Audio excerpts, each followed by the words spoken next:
Wait wait, মাত্র ৩টি উপকরণ দিয়ে এরকম পারফেক্ট আর সুন্দর মিষ্টি বানানো যায়?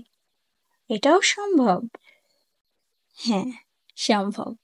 আপনারা যেটা দেখতে পাচ্ছেন এটা কিন্তু মাত্র ৩টি উপকরণ দিয়ে আমি বানিয়েছি।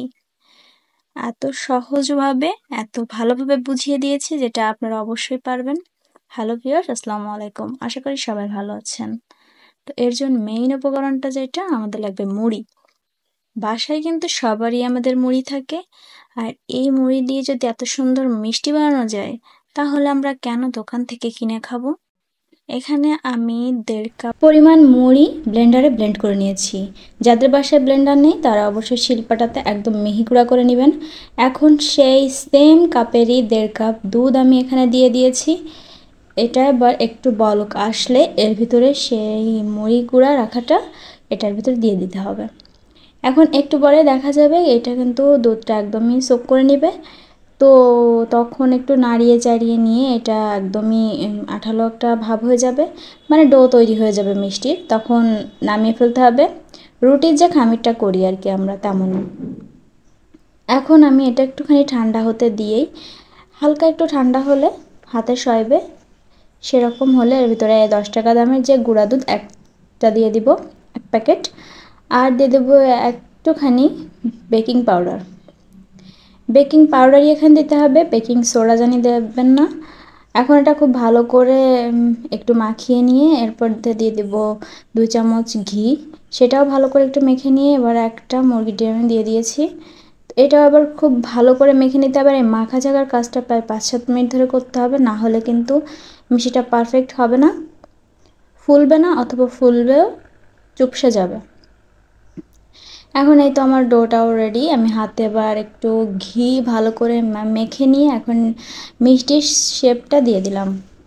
আমি লম্বা শেপ করছি, আপনারা চাইলে গোলও করতে পারেন, অ্যাজ ইউর উইশ। তো এই তো একে একে আমার সবগুলো মিষ্টি রেডি। আমার 1.5 কাপ মুড়িতে আমার 7টা মিষ্টি হয়েছে। এখন এটা ভাজার পালা।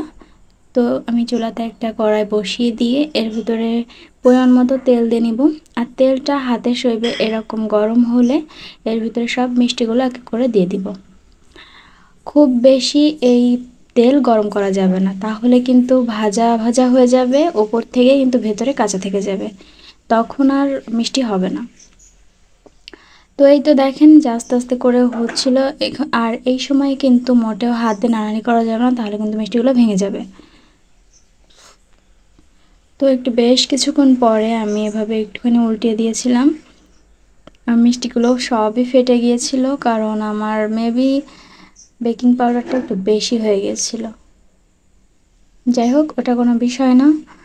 এখন আমি এক এক করে সব আমার পারফেক্ট যেমন কালার লাগবে তেমন কালার করে আমি উঠিয়ে নিলাম। হয়তো দেখেন কি দারুণ কালার এসেছে। এখন এটা সাইড করে রেখে আরেকটা পাত্রে আমি সেই কাপে সেম 1 কাপ চিনি 1 কাপ পানি দিয়ে বসিয়ে দিলাম, আর 4টা এলাচ আমি ফাটিয়ে এর ভিতর দিয়ে দিয়েছি। এখন একটু এভাবে বলক আসলে এর ভিতরে সেই মিষ্টিগুলো দিয়ে দিব, দিয়ে আবার কিছুক্ষণ এরকম নেড়ে নিয়ে আমি একটা ঢাকনা দিয়ে ঢেকে রাখবো চুলার উপরে 5 মিনিট, মানে এই সময়ও জাল থাকবে। তো 5 মিনিট পরে এই তো আমার রান্নাটা শেষ মিষ্টি। এখন আমি আরেকটুখানি একটু ওদিক ঘুরিয়ে আবারও ঢাকনা দিয়ে চুলার উপর রেখে দিব আর 5 মিনিট। এত যে এই যে ঝোল দেখতে পাচ্ছেন এটা কিন্তু থাকবেই না। তো এই তো আমি 5 মিনিট পরে একটা সার্ভিং ডিশে সার্ভ করে এনে দেখাচ্ছি। দেখেন এইটুকু ঝোল ছিল, আর ওটা বাকিটা কিন্তু মিষ্টি সোক করে নিয়েছে। এখন এই যে ফাইনাল লুক, এইটা যেমন দেখতে সুন্দর হয়েছিল তেমন খেতেও অসাধারণ হয়েছিল।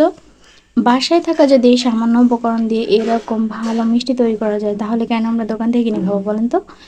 তো অবশ্যই এভাবে বানিয়ে খাবেন আর আমার সাথে রিভিউ শেয়ার করবেন। তো ভিডিওটা ভালো লাগলে লাইক, কমেন্ট, শেয়ার করে দিবেন। Thank you viewers.